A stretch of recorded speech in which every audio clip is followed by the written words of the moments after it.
The water was running. Cole froze in the hallway, keys still in hand. His daughter was at her grandmother's. No one else had a key. Steam crept from beneath the bathroom door, like a ghost slipping through the cracks. His heart pounded against his ribs. He reached for his father's old baseball bat, the wood grain worn smooth from years of Little League games that now felt like another lifetime. 3 slow steps. The floorboard creaked. The singing stopped. He gripped the handle tighter, knuckles white, and pushed the door open. A woman stood there, wrapped in nothing but a towel, water still dripping from her dark hair onto his tile floor. She screamed. He stumbled back.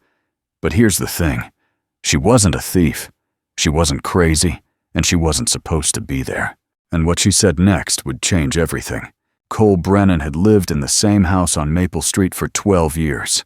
He knew every crack in the sidewalk, every neighbor's dog, every creak in the floorboards. He knew the mailman's name was Hector, and that the widow, 3 doors down, baked cookies every Sunday that she pretended were for her grandchildren, but really just wanted someone to share them with. He knew this house the way a man knows his own hands. Every callus and scar earned through years of showing up, of doing the work, of raising a little girl alone since she was 4 years old. So when he came home early that Tuesday afternoon, sawdust still clinging to his flannel shirt and the smell of fresh-cut oak in his hair, and heard water running in his bathroom, every instinct in his body screamed that something was very, very wrong. His first thought was Rosie. But no, she was at her grandmother's until Friday. And besides, 8-year-olds didn't take showers that sounded like rain falling on a quiet roof. His second thought was a burst pipe, but pipes didn't hum old Fleetwood Mac songs. His third thought was the one that made him reach for the baseball bat his father had given him 30 years ago, the one that still smelled faintly of pine tar and summer evenings, and a man who'd been gone for a decade now. Cole wasn't a violent person. He'd built his life around creating things, not destroying them. But he was a father first, and fathers protect what's theirs, even when their hands are shaking, and their throat is dry, and their mind is racing through every terrible scenario they've ever seen on the evening news. The woman's scream cut through the steam like a knife. Cole stumbled backward, the bat clattering to the floor as he threw his hands up in a gesture that was half surrender, half confusion. She clutched the towel tighter around herself, her eyes wide with terror, her wet hair plastered to her shoulders. For a moment, neither of them moved. The faucet dripped. The steam swirled between them like a curtain that couldn't decide whether to rise or fall. Then she spoke, her voice trembling but surprisingly steady. "Who the hell are you?" And Cole, still pressed against the hallway wall, with his heart trying to escape through his throat, heard himself say the most absurd thing he'd ever said in his 45 years of life. "I live here." The next few minutes were a blur of accusations, explanations, and the kind of awkward pauses that only happen when 2 strangers find themselves in the most uncomfortable situation imaginable. Her name was Wren. Wren Holloway. She'd just moved to town 3 days ago, and her friend Claudia had offered her apartment, while Wren looked for a place of her own. Claudia had left a key under the mat, she said. The blue house with the white trim, 3rd one from the corner. Cole listened to all of this while standing in his own hallway, watching this woman gesture wildly with one hand, while the other kept a death grip on her towel. And then it hit him. Claudia Morrison, his neighbor 2 houses down. Blue house, white trim, 3rd from the corner if you were counting from the other direction. "The key," Cole said slowly, the pieces falling into place like a puzzle he didn't want to solve. "Let me guess. It stuck. You had to jiggle it twice and then push hard." Wren's eyes widened. "How did you know that?" Cole pinched the bridge of his nose, a headache already forming behind his eyes. His lock had been sticking for months. He kept meaning to fix it, kept adding it to the list of things that needed attention in a house that seemed to grow older, faster than he could keep up. "Because that's my lock," he said, You broke into my house." She flinched at the word broke, and Cole immediately felt guilty, which was ridiculous because she was the one standing in his bathroom wrapped in his towel. "I didn't break in," Wren said, her voice rising with indignation despite her obvious embarrassment. "The key worked. The door opened. I thought—" She stopped, something shifting in her expression. For the first time since he'd pushed open that door, Cole really looked at her. Not at the stranger in his bathroom, but at the woman underneath the panic. She looked exhausted. Not just tired, but bone-deep, weary. The kind of exhaustion that comes from carrying something heavy for too long. There were shadows under her eyes that makeup couldn't quite hide, and her hands, when they weren't clutching that towel, had a slight tremor that spoke of nerves stretched too thin. Whatever had brought her to this town, to the wrong house, to his bathroom, it wasn't just a simple visit to a friend. Cole made a decision then, the kind of quick, instinctive choice that would later keep him awake at night, wondering if he'd done the right thing. "Get dressed," he said, stepping back from the doorway. "I'll make coffee." Wren stared at him like he'd just spoken in a language she didn't understand. "You're not going to call the police?" The question hung between them, heavy with all the implications of what could happen next. Cole thought about it. He really did. He thought about the proper thing to do, the safe thing, the thing that any reasonable person would do when they found a stranger in their home. And then he looked at her again, at the fear in her eyes that wasn't just about getting caught somewhere she shouldn't be. "Do you have somewhere else to go?" he asked. The silence that followed was answer enough. Wren shook her head slowly, and Cole saw something crack behind her careful composure. "I have an interview," she said quietly. "In 2 hours. For a job I really need. It's the only reason I came to this town. The only reason I—" She stopped again, pressing her lips together like she was physically holding back words that wanted to escape. Cole nodded once, then turned toward the kitchen. "Bathroom's yours for another 20 minutes. Coffee will be ready when you are." He didn't look back as he walked away, didn't see the way Wren's shoulders sagged with relief, didn't see the tears that finally spilled down her cheeks now that no one was watching. He just put one foot in front of the other, the way he'd been doing for the past 4 years, and tried not to think too hard about what he'd just done. The coffee maker gurgled and hissed, filling the kitchen with a smell that had always meant comfort to Cole. He'd bought this machine the week after his divorce was finalized, a small act of rebellion against the years of instant coffee and compromise. It was ridiculous, really, how much happiness a good cup of coffee could bring. He was just pouring 2 cups when Wren appeared in the kitchen doorway, fully dressed now in a crisp gray suit that looked slightly wrinkled from being packed in a suitcase. Her hair was still damp, pulled back in a low bun that was professional but not quite polished. She looked like a woman trying very hard to hold herself together, and Cole recognized that look because he'd worn it himself for months after Denise left. "I called Claudia," Wren said, holding up her phone as evidence. "She's mortified. She gave me the wrong key. Apparently your house and hers have the same locksmith." Cole handed her a cup of coffee, black because he hadn't thought to ask how she took it. "Small town," he said simply. "Only one locksmith." Wren took the cup with both hands, and Cole noticed again how they trembled slightly. She took a sip, then another, and some of the tension seemed to drain from her shoulders. "I should go," she said, but she didn't move. "I need to find Claudia's actual apartment and finish getting ready and—" She glanced at the clock on the wall, and her face fell. "And I don't have time for any of that." Cole studied her for a moment, this stranger in his kitchen, who somehow didn't feel quite like a stranger anymore. Maybe it was because he'd seen her at her most vulnerable. Maybe it was because she reminded him of himself 4 years ago, standing in this same kitchen at 2 a.m, wondering how he was supposed to raise a daughter alone. Or maybe it was just because sometimes the universe puts people in your path for a reason, and you either pay attention or you spend the rest of your life wondering what might have been. "The bathroom's clean," he said. "You can finish getting ready here. I'll stay out of your way." Wren opened her mouth to protest, but Cole held up a hand. "You said this interview is important. Don't let my broken luck cost you a job." She left an hour later, looking more put together than when she'd arrived, but still carrying that weight in her eyes. Cole walked her to the door, watched her climb into a rental car that had been parked on the street this whole time, and tried to understand why he felt like he was watching something important drive away. Just before she pulled out, Wren rolled down her window.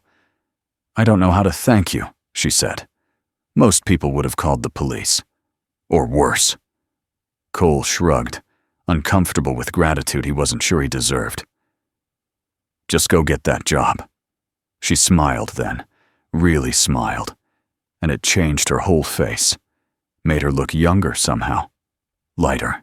"If you ever need anything," she said, reaching into her purse and pulling out a slightly crumpled business card.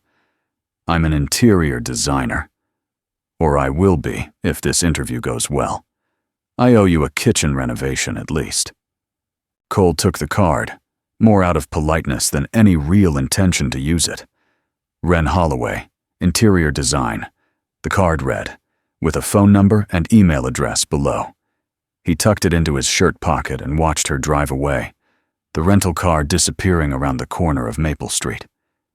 Then he went back inside, washed both coffee cups, wiped down the counter, and stood in his empty kitchen, feeling like something had shifted in the universe without his permission. The business card sat in his pocket like a small weight, a reminder of the strange afternoon that already felt like it might have been a dream. He took it out, looked at it one more time, and placed it in the drawer of his workbench in the garage. That's where it would stay for the next 3 weeks. 3 weeks later, Cole found himself driving past the coffee shop on 5th Street for the 3rd time that week. He told himself it was because the route was convenient, because the traffic was lighter on this side of town, because a dozen other reasons that had nothing to do with the woman he'd seen sitting alone by the window 2 days ago. Wren Holloway. She'd gotten the job, apparently, because she was still in town, still showing up at the same coffee shop every morning with her laptop and her slightly wrinkled suits, and that look on her face like she was waiting for something to go wrong. Cole didn't know why he noticed. He didn't know why he cared. He had a daughter to raise and a business to run, and a life that was perfectly fine the way it was. Thank you very much. But on the 4th day, he pulled into the parking lot. And on the 5th day, he walked through the door. Wren looked up from her laptop when he approached, and her expression cycled through surprise, recognition, and something that might have been pleasure before settling into a cautious smile. "The baseball bat guy," she said. "Didn't expect to see you here." Cole gestured to the empty seat across from her. "Mind if I sit?" She hesitated for just a moment, then nodded. Cole ordered a black coffee from the counter, then settled into the chair across from Wren like he did this sort of thing all the time. Like approaching beautiful strangers in coffee shops was just a normal Tuesday for a 45-year-old single father who spent most of his days covered in sawdust. "I saw your car outside Claudia's place," he said, which was true. "Figured you got the job."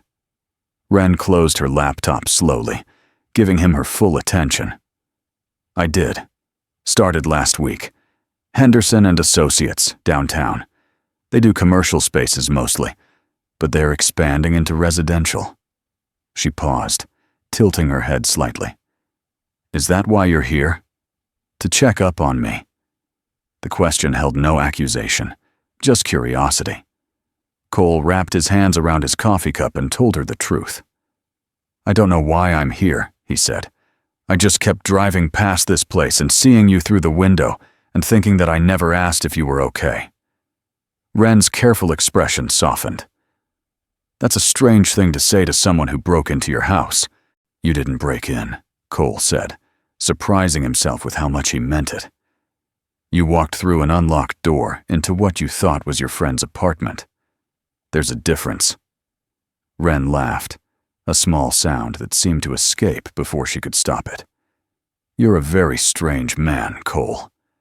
It was the first time she'd used his name, and it sounded different coming from her, like a word he'd heard 1,000 times, suddenly developing new meaning. "I've been told," he replied.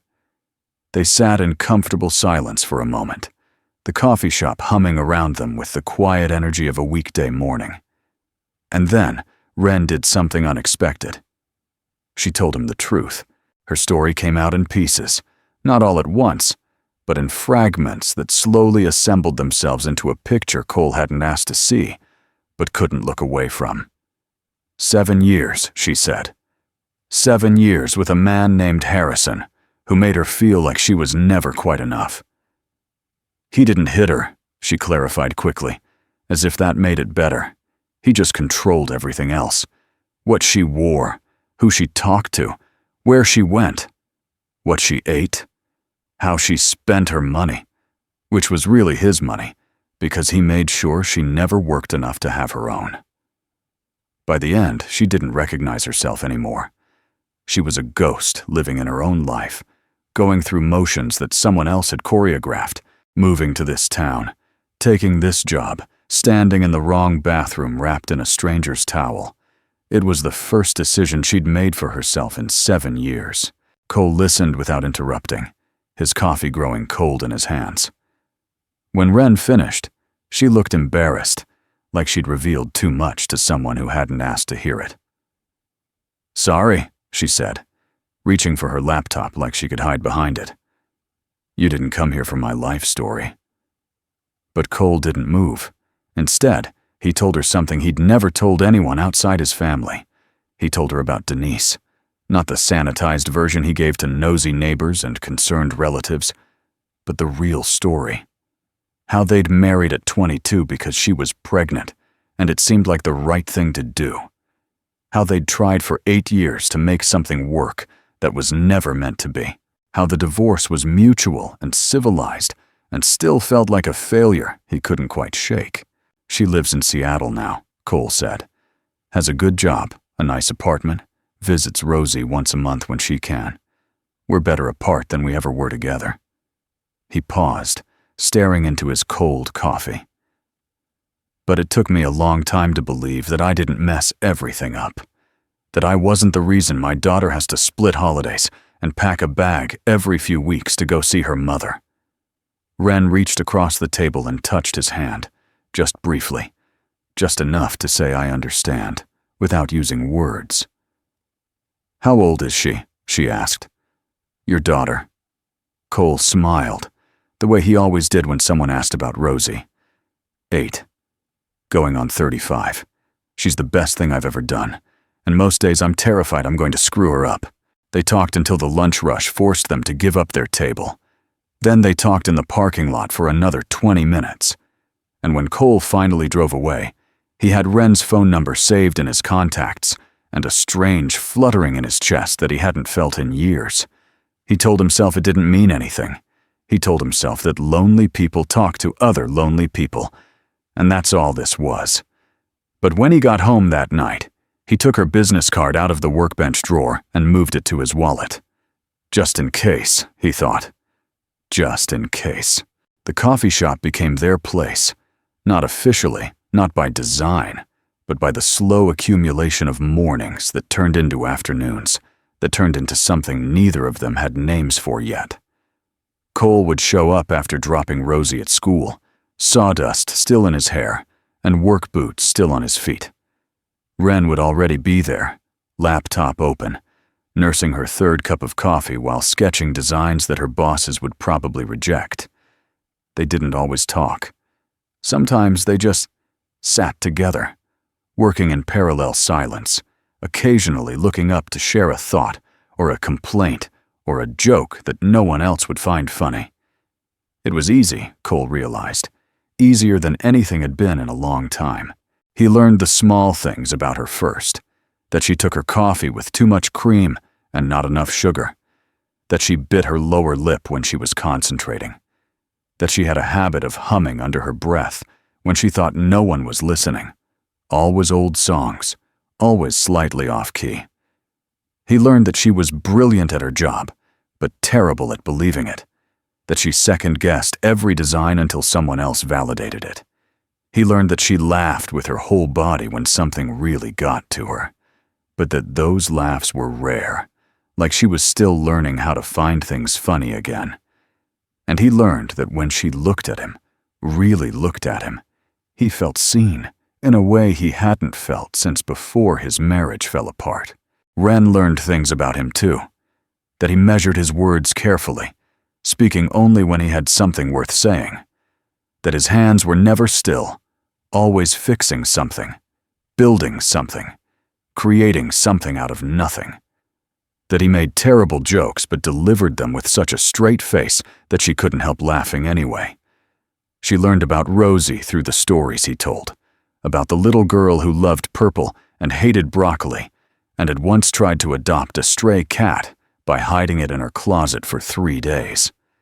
She learned that Cole was fiercely protective of his daughter, but also terrified of being too protective, of smothering her the way his own father had never smothered him. And she learned that when he smiled, really smiled, the corners of his eyes crinkled in a way that made her heart do something it hadn't done in a very long time. 4 months. That's how long Cole waited before introducing Wren to Rosie.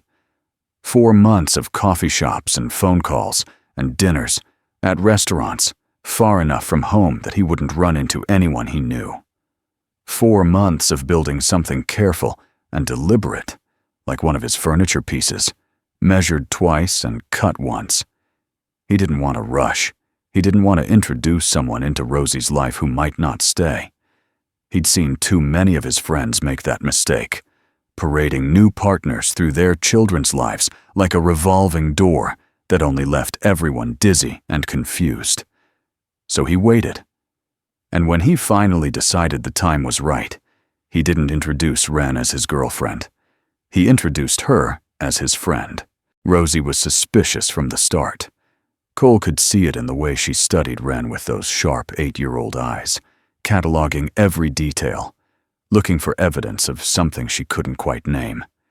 Rosie had never seen her father with a woman who wasn't her mother, or her grandmother, or one of the moms at school pickup. This was new territory, uncharted waters, and Rosie navigated it the way she navigated everything else in her life, with a combination of fierce independence and barely hidden fear. She was polite but distant, answering Wren's questions with one-word responses, declining her offers to play games or look at her design sketches. Cole watched the interaction with a sinking feeling in his chest, wondering if he'd made a mistake.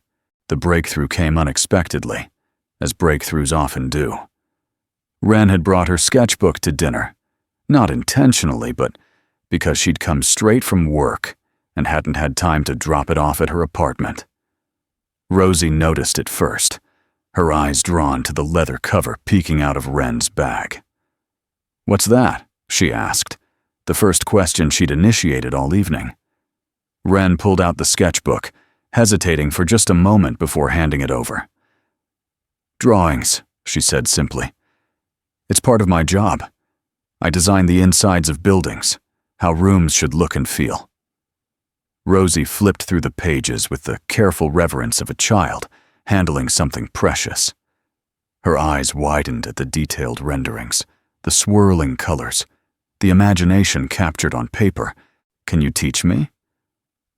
The question came out quiet, almost shy, so different from Rosie's usual confident voice. Wren glanced at Cole, checking for permission, and he nodded without hesitation. "I'd love to," Wren said. "What do you want to draw?" Rosie thought for a moment, her small face scrunched in concentration. "My dream house," she decided. "For school. We have to make a project about where we want to live when we grow up, and mine looks stupid." Cole started to protest, to tell her that nothing she made could ever look stupid. But Wren was already pulling out a fresh sheet of paper and a set of colored pencils from the depths of her bottomless bag. "Let's start with the shape," she said. "What kind of house do you see in your head?" Cole watched them work together, their heads bent close over the paper, Wren's hand occasionally guiding Rosie's as she showed her how to shade, how to create depth, how to bring a flat image to life. Something shifted in the room, a tension he hadn't even realized was there finally releasing. By the time they finished, Rosie was chattering away like she'd known Wren for years, showing her the purple walls she wanted in her room, and the kitchen where her dad would make pancakes, and the big backyard where she'd have not one, but 3 dogs. Wren listened to all of it with genuine interest, asking questions that made Rosie think harder about what she really wanted. And when it was time to go, Rosie hugged Wren goodbye. It was quick, almost impulsive, but it was real. Denise arrived the following weekend to pick up Rosie for her monthly visit. Cole had warned her about Wren, had a careful conversation over the phone where he explained the situation in terms that were honest, but not overly detailed. Denise had been quiet for a long moment, and Cole had braced himself for anger, for jealousy, for the complications that always seemed to follow these kinds of revelations. But when she spoke, her voice was calm.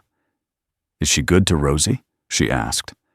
Cole thought about the drawing sessions, about the way Wren never talked down to his daughter, about the careful way she navigated the minefield of being a new presence in a child's established world.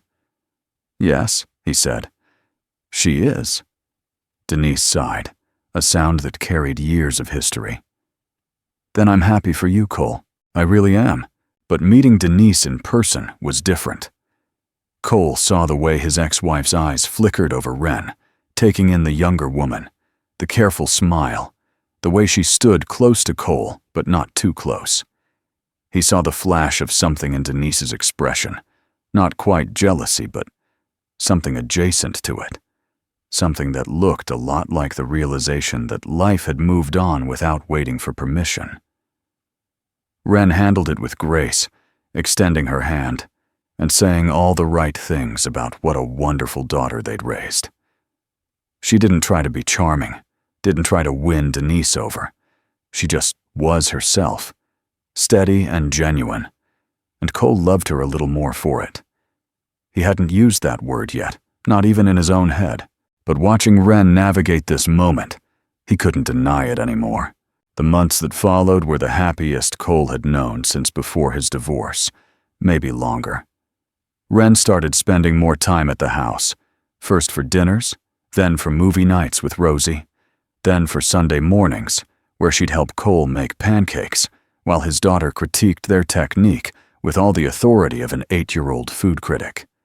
She never stayed the night when Rosie was there, a boundary they both maintained without discussing it.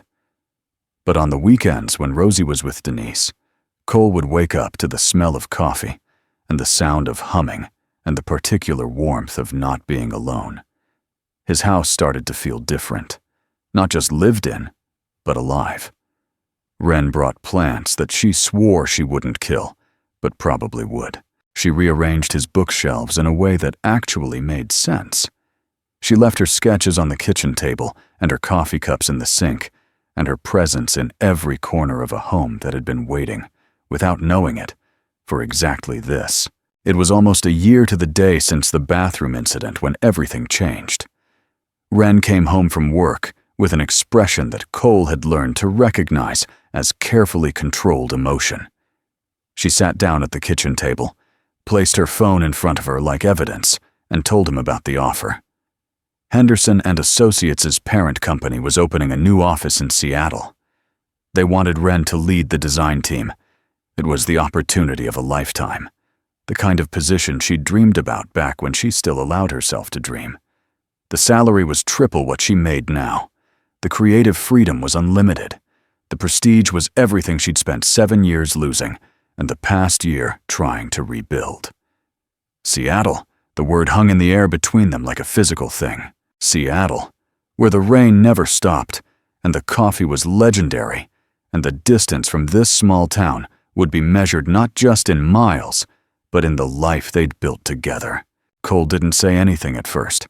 He couldn't. His throat had closed around words that didn't want to come out, Words like, "Stay and don't go," and "what about us" that felt too small for what he was feeling. Instead, he reached across the table and took her hand, feeling the slight tremor in her fingers, the same tremor he'd noticed that first day when she stood in his bathroom wrapped in a towel and fear. "What do you want to do?" he finally asked. Wren's eyes filled with tears she was clearly trying not to shed. "I don't know," she whispered. "I spent 7 years wanting something like this. And now that it's here, all I can think about is everything I'd be leaving behind." Cole squeezed her hand tighter. "I'm not going to tell you what to do," he said carefully. "I can't be another person who makes decisions for you." The next few days were quiet in the way that a house is quiet before a storm. Wren went through the motions of her daily life, going to work, coming home, eating dinner across the table from Cole, but her mind was clearly somewhere else. Rosie noticed, of course.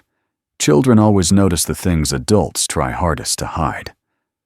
"Is Wren sad?" she asked Cole one night after Wren had gone home early, claiming a headache that they both knew wasn't real. Cole knelt down to his daughter's level, brushing a strand of hair from her face. "She has a big decision to make," he said honestly. "Sometimes big decisions are scary." Rosie nodded solemnly. "Like when you have to choose between chocolate and vanilla, but you really want both?" Cole smiled, despite the weight in his chest. "Something like that, yeah." The night before Wren had to give her answer, Rosie asked if she could show Wren something. Cole watched as his daughter disappeared into her room, returning a moment later with a piece of paper clutched carefully in her hands. It was a drawing, Cole realized. But not just any drawing. This was the dream house they'd worked on together all those months ago. The one with purple walls and a big backyard and 3 dogs. Except now it was different. Now there were 3 figures standing in front of it. Stick people with smiling faces and labeled names.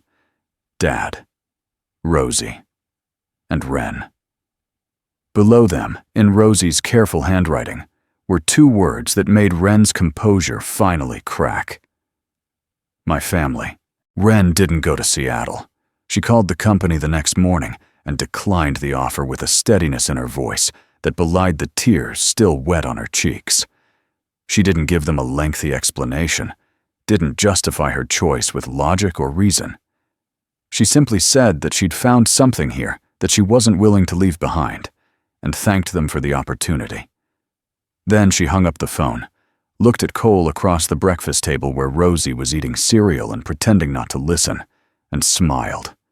It was the same smile she'd given him that first day, after he'd let her use his bathroom and made her coffee, and chosen kindness over caution. But this time, it was brighter. Fuller. The smile of a woman who'd finally found her way home. The proposal came 2 years later, though Cole had known for much longer. He'd known when he watched Wren teach Rosie how to mix colors for her art project. He'd known when she stayed up all night with him, when Rosie had the flu, taking shifts so he could sleep, bringing soup and cold compresses, and the quiet competence of someone who'd chosen this life without being asked. He'd known when Rosie started accidentally calling her Mom Wren, and then looking mortified, and then, gradually, not looking mortified at all. He'd known in all the small moments that add up to a life, the morning coffees and the evening walks and the Sunday pancakes that were never quite round, but were always made with love. But it was the bathroom that brought them full circle. Cole led Wren through the house one evening with her eyes closed, his hands on her shoulders, guiding her past the kitchen where they'd shared their first coffee, and the living room where Rosie had first shown her the dream house drawing. Wren laughed nervously, her fingers gripping his wrists. "Where are we going?" she asked. "You'll see," Cole said, and pushed open the bathroom door. The steam was long gone now, replaced by candles that flickered against the tile walls. Rose petals floated in the tub. And when Wren opened her eyes, Cole was on one knee beside the same bathtub where she'd stood terrified 3 years ago, a ring box in his hand, "This is where you walked into the wrong house and found me," he said, his voice rough with emotion. "I want this to be where you agree to stay forever." Wren laughed and cried at the same time, her hand covering her mouth, her whole body shaking with the enormity of the moment. "Yes," she said, before he'd even finished asking the question. "Yes, yes, yes." Cole slid the ring onto her finger, a simple band with a single stone that caught the candlelight like a tiny star. Then he stood and pulled her close, and they held each other in that small bathroom that had once been the site of the strangest, most unexpected moment of his life. Behind them, the door creaked open. Rosie stood there in her pajamas, phone in hand, grinning so wide it looked like her face might split in two. "Did you get it?" Cole asked her. She nodded enthusiastically. "Got it all. Mom's going to love this." It took a moment for the word to register, for Cole to realize that Rosie had said, "Mom," not Mom Wren. Just Mom. And from the fresh wave of tears on Wren's face, she'd noticed too. They got married the following spring, in the backyard of the house on Maple Street where it all began. Rosie was the flower girl, scattering purple petals down the aisle because she'd insisted that white was boring. Denise was there too, sitting in the front row with her new boyfriend, a quiet man who made her laugh in ways Cole never could. There was no awkwardness between them anymore, no lingering tension or unspoken resentments. Just two people who'd once shared a life and now shared something better. A daughter who was thriving. A past that had taught them both how to do things differently. When Denise hugged Wren after the ceremony, whispering something in her ear that made the new bride tear up all over again, Cole felt the last weight lift from his shoulders. This was what family could look like when people chose love over anger. The reception was small, just close friends and relatives gathering in the house that had grown to fit 3 people instead of 2. Cole's sister made a toast about second chances. Wren's mother, who'd flown in from across the country to see her daughter finally happy, cried into her champagne. Rosie performed a dance routine she'd been practicing for weeks, forgetting half the steps, but making up for it with enthusiasm. And as the evening wound down and the guests slowly filtered out, Cole found himself standing in the kitchen with Wren, looking at the same window where he'd stood that first morning, making coffee for a stranger who wasn't supposed to be there. "Strange how things work out," Wren said softly, leaning into his side. Cole wrapped an arm around her, pulling her closer. "Not strange," he said. "Just right." They cleaned up together after everyone left, Wren washing dishes while Cole dried, Rosie pretending to help but mostly eating leftover cake. It was mundane, ordinary, the kind of moment that would never make it into a movie or a story. But to Cole, it was everything. This was what he'd been building toward his whole life without knowing it. Not the big moments, not the dramatic gestures, but this. The quiet intimacy of shared routines, the comfort of knowing exactly where everyone belonged, the simple, profound joy of a house that was finally, completely full. Wren handed him the last dish, their fingers brushing in a way that still sent a small thrill through him, even after all this time. "So," she said, a hint of mischief in her eyes. "Same time tomorrow?" Cole smiled, setting the dish in the rack. Same time tomorrow. That night, after Rosie had been tucked in and the house had settled into its familiar creaks and sighs, Cole and Wren stood in the bathroom one last time. Not for any particular reason, just because it had become their place, this small tiled room where everything had started.